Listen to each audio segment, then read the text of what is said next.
नमस्कार अनि स्वागत छ समस्त शास्त्र प्रेमीजनलाई मेरो युट्युब च्यानल अमृत सापकोटामा। आजको यस श्रृङ्खलामा म हजुरहरू समक्ष श्रीमद् भागवत महापुराण अन्तर्गत पञ्चम स्कन्धको 25 र 26 अध्यायको सारांश प्रस्तुत गर्न गइरहेको छु। यसरी सुखदेव स्वामीले राजा परीक्षितलाई श्रीमद् भागवत महापुराण सुनाउँदै जाने क्रममा सुखदेव स्वामीले भन्नुहुन्छ, लौ त राजन, मैले हजुरलाई धेरै विषयमा धेरै प्रसङ्गहरू, धेरै कथाहरू, धेरै भागवतका रसामृतहरू प्रस्तुत गर्दै आएँ। अब तपाईँलाई के सुन्ने इच्छा छ बताइ बक्सियोस् भनेपछि राजा परीक्षित भन्छन्, सुखदेव स्वामी, तपाईँका मुखार बिन्दुबाट मैले धेरै कुराहरू सिक्दै आएँ। मलाई 7 दिनको आयुदेखि पहिला डर लागेको थियो, अहिले ममा डर भागेर गइसक्यो। मुक्तिको बाटो रहेछ भन्ने आनन्द हुन थालिसक्यो। अब मलाई शेषनागको बारेमा केही जान्ने इच्छा छ, शेषनागको बारेमा बताइ बक्सियोस्। तब सुखदेव स्वामी भन्नुहुन्छ, पातलभन्दा तल 1,20,000 कोसको दूरीमा भगवान शेषनाग रहनुहुन्छ। पातलभन्दा जुन तल 1,20,000 जुन कोसको दूरी छ त्यसमा भगवान शेषनाग रहनुभएको छ, विराजमान हुनुभएको छ। शेषनागका 1000वटा शिर छन्। उहाँका शिर हजारौं शिरहरू छन्, 1000वटा शिर भएका नाग हुनुहुन्छ। उहाँको एक फणामा यो विशाल पृथ्वी, समस्त यो पृथ्वीलाई लैराख्यो भने त्यो एउटा फणामा बस्दा तोरीको दाना जस्तो सानो देखिन्छ। भनेपछि कति ठुला शिर होलान् उहाँका। 1000 शिर छन्। 1000 शिरमध्ये एउटा शिरलाई आधार बनाएर यो पृथ्वीलाई कुनै त्यस्तो बलवान व्यक्ति जन्मेर टपक्क टिपेर लगेर उहाँको एउटा फणामा राख्छ भने त्यो फणामा बाहिरबाट हेर्दा तोरीको दाना जसरी हाम्रो अगाडि हेर्दा जति सानो देखिन्छ, नगन्ने अवस्था हुन्छ, त्यस्तै उहाँको फणामा पृथ्वी त तोरीको दाना जस्तो देखिन्छ। अब हेर्नुहोस् शेषनागको शक्ति कति रहेछ। यहाँ भन्छन् के सर्पले पृथ्वी अडाएको छ भनेर। हो, उनी शेषनागको अस्तित्वले, उनी शेषनागको जुन बल हो अथवा जुन पराक्रम हो त्यसले गर्दा आज पृथ्वी अडिएको छ। अनि यहाँ केही छैनन्, नाग छैनन् मार्ने, लौरो लिएर हिँड्ने, घरा सर्प आउला खेड्ने। उहाँ प्रत्येक सर्पमा अथवा प्रत्येक जुन तपाईँ हामीले सर्प भनेर चिने पनि, नाग भनेर चिने पनि जुन दिन्छौँ, उहाँमा शक्ति छ। उहाँहरू नाग देवता नै हो। उहाँकै अस्तित्वमा अथवा उहाँकै उपस्थितिमा पृथ्वी अडेको छ। उहाँ त एउटा स्वरूप मात्रै हो यहाँ डुल्दिने, तर उहाँ त एउटा बाहिरी देख्दापट्टि सर्प हो, भगवानकै स्वरूप हो। यसरी हामीले नागदेवताको पूजा गर्नुपर्छ, नागदेवता मान्नुपर्छ। तपाईँ हामीले मान्दै पनि आएका छौँ। नागपञ्चमी भएपछि नागदेवताको पूजा गर्छौँ। कति त श्री पञ्चमीमा पनि नागदेवताको पूजन गर्ने गर्छौँ। वरिपरि घरका वरिपरि नागका थानहरू छन् भने सरसफाइ गर्ने अथवा दिसा पिसाब गर्नु हुँदैन, जुठो पार्नु हुँदैन, जुठो बिठुलो गर्नु हुँदैन, नागहरू उत्रन्छन् है भनिन्छ। हो, नागदेवतालाई जति सन्तुष्ट बनायो त्यति नै सबैभन्दा बढी फल हामीले प्राप्त गर्छौँ। नागदेवतालाई सन्तुष्टि बनाएर आइसकेको फललाई तपाईँ हामीले कसैले रोक्न सक्दैन। त्यो फल भनेको डरलाग्दो हुन्छ। जुन कुनै व्यक्तिले पनि त्यसलाई हरण गर्न सक्दैन। नागदेवता खुसी हुनुभयो भने, तर नागदेवता नै असन्तुष्टि हुनुभयो भने तपाईँका घरमा बोरामै पैसा छ, तपाईँको घरमा तपाईँसँग हजारौँ घरहरू छन्, हजारौँ गाडीहरू छन्, अथवा हजारौँ महलहरू तपाईँसँग छन् भने पनि ती क्षणभरमा नष्ट भएर जान्छन् यदि नागदेवता असन्तुष्टि हुनुभयो भने। त्यसकारण हामी सबैले नागदेवतालाई खुसी भन्नुपर्छ। जय बोलो नागदेवताको। यसरी नागदेवतामा सबैभन्दा ठुलो शक्ति छ। हेर्नुहोस् त, यत्रो पृथ्वी पनि शेषनागका एउटा फणामा राख्दा तोरीका दाना जत्रो देखिन्छ। त्यो सानो देखिन सक्नु उहाँको ठुलो शक्ति हो। उहाँलाई शङ्कर्षण अनन्त पनि भनिन्छ शेषनागलाई। यसरी प्रलयकालमा यिनै शेषनागका जुन भ्रुकुटीबाट 11 रुद्र प्रकट हुनुहुन्छ। उनी शेषनागका भ्रुकुटीबाट 11 रुद्र प्रलयकालमा स्वाट प्रस्तुत हुनुहुन्छ र संसारको संहार गर्नुहुन्छ र एउटा युग सकिन्छ। 11 रुद्र पनि त्यहीबाट प्रकट भएर संसारको संहार गर्नुहुन्छ। यसरी सुखदेव स्वामीले फेरि भन्नुहुन्छ, हे राजन, पृथ्वीको दक्षिणतिर केही तल पितृहरू बसेका छन्। यमराजको निवास पनि त्यही नै छ। यसरी पृथ्वीमा दुष्कर्म गरी मरेका पापीका प्रेतात्माहरूलाई यमराजले दण्ड दिने काम त्यही गर्छन्। त्यहाँ त 21वटा ठुला ठुला नरकहरू छन्।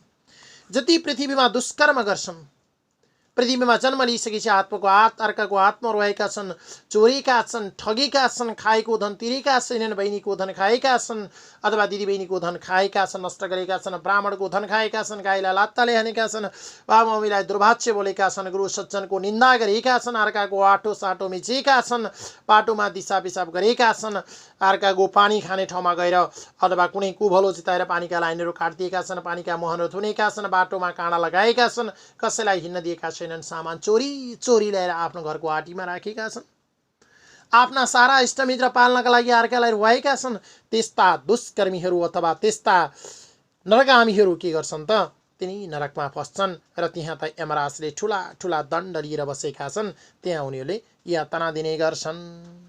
र जसले अर्काको धन हरण गरेको छ त्यस्ता व्यक्तिहरूलाई तामिश्र नाम गरेको नरकमा लगेर यमराजका दूतहरूले दुःख दिन्छन्। जसले नभएको वस्तु यो मेरो हो भन्छ, लुट्न खोज्छ, मैले पहिला परे गरेको थिएँ अहिले तँलाई दिएर हुन्छ र भनेर कमसल व्यक्ति देखेर उसलाई लुट्न खोज्छ, आधिपत्य जमाउन खोज्छ, अर्काको दुःख दिएर, अर्कालाई हटाएर, अर्कालाई रुवाएर आत्माको आत्मा रुवाउँदै आफ्ना परिवारको पोषण गर्छ भने त्यस्तो व्यक्तिलाई राजका दूतले रौरव नाम गरेको नरकमा लगेर झाक्दिन्छन् र त्यहाँ ठुलो यातना दिन्छन्। यसरी जसले मातापिता ब्राह्मण वेदको अपमान गरेको छ, गाईलाई अपमान गरेको छ, गङ्गाजीको अपमान गरेको छ, वेदशास्त्रलाई निन्दा गरेको छ, वेदशास्त्र झुटो हो भनेको छ, शास्त्र छैन भनेर त्यसको विषयमा दुर्भाष्य बोल्छ, शास्त्रका कुराहरू यसरी चलिरहेको बेलामा ब्राह्मणप्रति उसले दुर्भाष्य प्रयोग गर्छ अथवा विश्वास गर्दैन भने, अथवा यसरी वेदव्यासमा बसेर जुन पण्डितहरूले श्रीमद् भागवत महापुराण सुनाइरहनु भएको हुन्छ त्यसमा भङ्ग गर्न खोज्छ, त्यो प्रति कुतर्कहरू गर्छ, प्रश्नमाथि प्रश्न झुन्डाउँछ, कुतर्क गर्ने नियतले उसले प्रश्नमाथि प्रश्न झुन्डाउँछ भने त्यस्ता व्यक्तिलाई कालसूत्र नरकमा लडेर दुःख दिइन्छ। जसले मासु खाएको छ, अर्कोलाई मारेको छ, आफूले खाएको छ, अथवा अर्काको आत्मालाई रुवाएर आफूले कुनै पनि व्यक्ति भोजन गर्छ भने त्यो पनि मासु नै समान हो। अर्काको आत्मा आउँछ, कोसेर खान्छ, लुटेर खान्छ र आत्मालाई रुवाएको छ भने त्यस्ता व्यक्ति पनि कुम्भिपाक नाम गरेको नरकमा गएर फसिन्छन्। जसले धर्मलाई त्यागेको छ, आज देख्न सकिन्छ तपाईँ हामीले हिन्दू धर्मलाई त्यागेर पैसाको पछाडि रहेर क्रिस्चियन धर्मको लागि पछि दौडिरहेका आज तपाईँ हामीले देख्न सक्छौँ। एउटा धर्म त्यागेर पैसाको नाममा नाराबाजी गर्दै ओहो भन्दै प्रचारबाजीहरू गरेका छन्, प्रचारहरू टाँसेका छन्, यता आऊ यो धर्म छोड, यस्तो हुन्छ उस्तो हुन्छ भनेर अनेक थरीका प्रलोभनहरू देखाइएको छ र तिनै धर्म त्याग्न लगाउने र जो त्याग्ने व्यक्ति छन् त्यस्ता व्यक्तिहरू 80 पत्र नाम गरेको नरकमा गएर जाकिन्छन् र सधैँभरि उनीहरूले त्यहाँ दुःख पाउँछन्। जसले अर्काको हत्या गरेको छ, विष मिसाएर हत्या गरेको छ, अथवा कसैलाई दुर्भाग्य बनाएर षड्यन्त्र रचिरहेर हत्या गरेको छ, देखिन सकिन्छ राजदरबार हत्याकाण्ड 58 सालमा रची हत्याकाण्ड गरिएको थियो। अनि तपाईँ हामीले विभिन्न किसिमका समाजमा घटनाहरू समाचारहरू सुन्ने गर्छौँ। फलानाले फलाना मारो अरे, यसो अरे अरे, उसो गरे अरे, लगेर भिरमा गुल्टाए अरे, शरीरमा डिजल पेट्रोल खनाएर मारे अरे, झुन्डाएर मारेका अरे, कुटेका अरे, सासु र ससुरा मिलेर कुटे अरे, श्रीमानले कुट्यो अरे, श्रीमतीले कुटे अरे, छोराले कुटेर मार्यो अरे, छोरीले कुटेर मारियो अरे, यस्ता अनेक थरीका कुराहरू सुनिन्छन्। यसरी जसले अर्काको हत्या गरेको छ अथवा त्यो मात्रै नभएर कसैले पशुको हत्या गरिएको हुन्छ, कति पशु हत्या गरेर विभिन्न किसिमका थानमा लगेर ओहो क्या गरी ढुङ्गो रातो बनाएर आफ्नो पेट तातो बनाउने तपाईँ हाम्रो कर्म हेर्नुहोस् त कस्तो छ। कहिलेकाहीँ त हामीले के गरेछौँ, हाम्रो त ओहो नि बोको नकाटी हुन्न, त्यहाँ पूजा गर्दा खसी नकाटी हुन्न भनेर लिएर हिँड्ने, अनि काटेर बिचरा त्यो छटपटाउँदै गरेको पशुलाई दगुराएर ढुङ्गो रातो बनाउने, आफ्नो पेट तातो बनाउने उद्देश्यले। यदि देवता नै खुसी हुन्छ भने श्रीमद् भागवत महापुराण लाएको ठाउँमा आएर कसैले ल त श्रीमद् भागवत पुराण त यस्तो महत्त्वको रहेछ म फेरि लाउँछु भने प्रण गरेर कोही हिँड्छ? धेरैलाई गाह्रो छ, हिँड्न त हिँड्नुहुन्छ, नहिँड्ने होइन, धेरैलाई गाह्रो छ, किनभने राम्रो काम गर्नलाई गाह्रो छ। तर यहाँ आएर त श्रीमद् भागवत पुराणलाई त यो 7 दिनसम्म पेटमा भोकै बसेर पेट आउँ गरेको छ, पेटका नसा बटारिएका छन्, एकहोरो एउटा पण्डितको प्रवचन सुन्न परेको छ, यस्तोमा बस्यो भने त केही पनि पाइएन, पेट तातो त हुने त के, चिसो भएर दामडी र ग्यास्ट्रिक, हेर्नुहोस् त बर्बाद तपाईँ हाम्रो पेट कस्तो भएर जान्छ, कसरी बिग्रन्छ। 7 दिनसम्म भोकै बस्दा हेर्नुहोस् कर्ताहरू थत्तर कामिरहेका छन्, उडेर हिँड्न पनि गाह्रो छ कर्ताहरूलाई। 7 दिनसम्मको पेट, अहिले दिन 4 पर खाने हेर्ने, अहिले त यो 7 दिन बसेको बेला त बेलुका 1 पोहोर मात्रै खान परेछ। यसले गर्दा कति गाह्रो भएको छ हेर्नुहोस् न त यहाँ ढुङ्गो रातो छ न त पेट तातो छ। यी कर्महरू हामीले गर्दैनौँ। तर जहाँनिर हामीले गएर ढुङ्गा रातो बनाएर पेट तातो गर्न पाउँछौँ त्यहाँ त कसी ऋण खोजी भने कालो बोको काट्नुपर्छ, सेतो बोको काट्नुपर्छ, सिङ नभाँचिएको लानुपर्छ अरे, एक मणे लानुपर्छ अरे, पहिली बेतेको लान हुँदैन अरे, कोही ठाउँ हुन्छ अरे। यस्ता अनेक थरी गरेर लगेर जसले हत्या गरेको छ त्यस्ता पशु हत्या गर्ने मानिसलाई हत्या गर्ने मान्छे पनि अन्धकोप नाम गरेको नरकमा गएर फसिन्छन्। यसरी अर्काको आत्मा रुवाएको छ भने, लुटेर खाएको छ भने, अर्कालाई दुर्भाष्य बोलेको छ भने, मिथ्या वचन बोलेको छ, कुनै वस्तु आफूले मिठो वस्तु भोजन गर्न लागेको थियो अर्कोलाई देखेर लुकाई लुकाई खान्छ, कप्ल्याङ्ग पुरो हस्याङ र हुसुङ गर्दै खान्छ भने त्यस्ता व्यक्ति पनि नरकमै जान्छन्। देख्न सकिन्छ तपाईँ हामीले समुदायमा कोही मिठो वस्तु पिँढीमा बसेर खाँदै थियो आनन्द परिवारसँग भने उताबाट सधैँ आउने मान्छे कहिलेकाहीँ झस्याङ झुसुङ गर्दै आयो भने ए आयो फलाना आयो ल भाग भाग भाग भाग भित्र धकुर्दै गयो, अनि क्यापको खायो, उस्तै परि गल्लाएर फुक्लुकै, यदि गल्लाएन भने पनि यसो बग्लम पुग्लुम पाऱ्यो, मुख पुत्तै पुत्तै आयो रस न रङ्ग।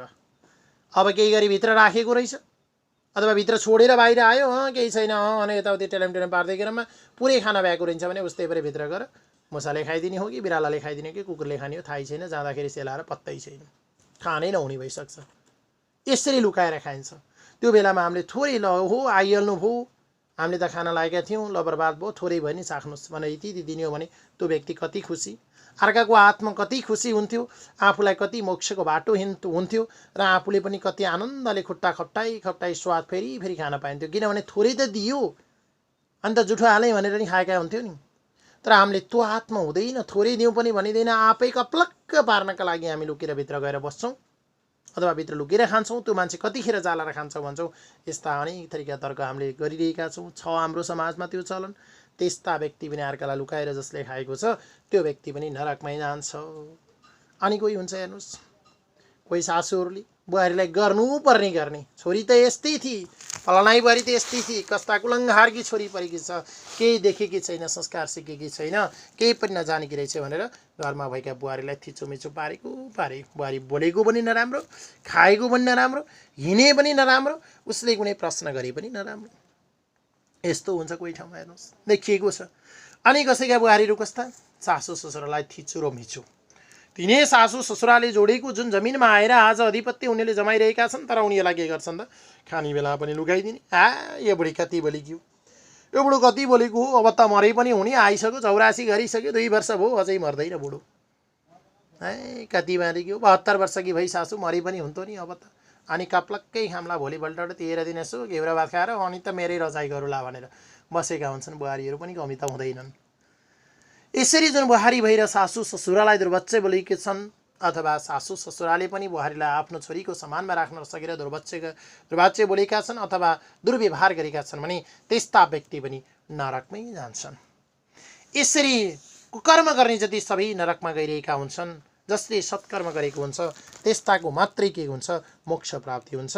यसरी जहाँ यमराजको निवास पृथ्वीको दक्षिणतिर केही तल पितृहरू बसेको ठाउँमा छ अथवा यमराजको निवास त्यहाँ छ, त्यहाँ पृथ्वीमा दुष्कर्म गरेर जुन जति पनि गएका मरेका पापीका प्रेत आत्माहरू हुन्छन् तिनलाई यमराजले त्यही दण्ड दिने गर्छन्। हेर्नुहोस्, त्यसकारण तपाईँ हाम्रो यो छोटो जीवनमा धेरै ठुलो पुण्य गर्नुपर्छ, यस्ता कथाहरू श्रवण गर्नुपर्छ, मठ मन्दिरमा धाउनुपर्छ, गुरुजनहरूको आमा बुबाको, गौ माताको, पृथ्वी माताको, गण्डकी माताको यस्ताको सेवा गर्नुपर्छ, देवदेवताको पूजा आराधना गर्नुपर्छ। हेर्नुहोस्, भगवानका नाम कीर्तनहरू जप्नुपर्छ।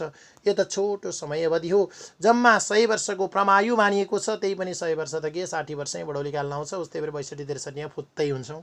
कोही बाँच्यो भने 70-80, कोहीले लाउला 100 मा 1-2 जनाले 84 लाउला। अब त्यो 84 गरेर 85, 86 त अथवा 96, 97, 100 त धेरै कमी भइसकेको हुन्छ। यसरी मानिसको प्रमायु 100 वर्षको मात्रै हो। तपाईँ हामी यो पृथ्वीमा घुम्न आएको एउटा पर्यटक जस्तो मात्रै हो। नयाँ ठाउँ घुम्न जसरी पर्यटक आउँछन् त्यसरी नै तपाईँ हामीले घुम्न आएको यस संसारमा छँदा तपाईँ हामीले कसैलाई दुःख दिनु हुँदैन अथवा कसैलाई दुर्वाच्य बोल्नु हुँदैन, कसैको आत्मा दुखाउनु हुँदैन, सबैलाई खुसी पारेर आहा नि भनेर रहनुपर्छ। कसैलाई छिचेर दुरदुर गरेर अथवा आफू कसैको छिचेर दुरदुर भएर हामी यो पृथ्वीमा रहनु हुँदैन। हामीले यो कुराहरू सिक्नुपर्छ। हेर्नुहोस्, यो श्रीमद् भागवत महापुराण सुन्नुको तात्पर्य नै त्यही नै छ कि हामीले असल कर्म गर्नुपर्छ, सबैका लागि हाई हाई हुनुपर्छ, भगवानमा मन वचन र कर्मले लिन हाम्रा हुनुपर्दछ, अनि मात्र मोक्ष प्राप्ति गर्न सकिन्छ। र यसरी भगवानमा मन वचन र कर्मलाई लिन गरेर गयो भने मोक्ष प्राप्ति गरिसकेपछि पुनः पुनः यस पृथ्वीमा जन्म लिएर पुनः यो टन्टो सहनु पर्दैन, छोराछोरी पाल्न अथवा नाति नातिना पाल्न, अर्काको चोर्न, अर्काको हातमा रहनको लागि, अथवा बिहानदेखि बेलुकासम्म हस्याङ र फस्याङ गरेको छ, खाने फुर्सद छैन, यो हस्याङ र फस्याङको पछाडि दौडिनु हामी पर्दैन। हामीले केवल राम्रो काम गऱ्यौँ भने मात्रै, भगवानमा मन वचन र कर्मलाई लिन गऱ्यौँ भने मोक्ष प्राप्ति गर्न सकिन्छ र मोक्षको बाटो खोज्नुपर्छ। जय बोलो श्रीमद् भागवत महापुराणको, जय बोलो श्रीमद् भागवत महापुराण पञ्चम स्कन्धको। ओम नमो भगवते वासुदेवाय।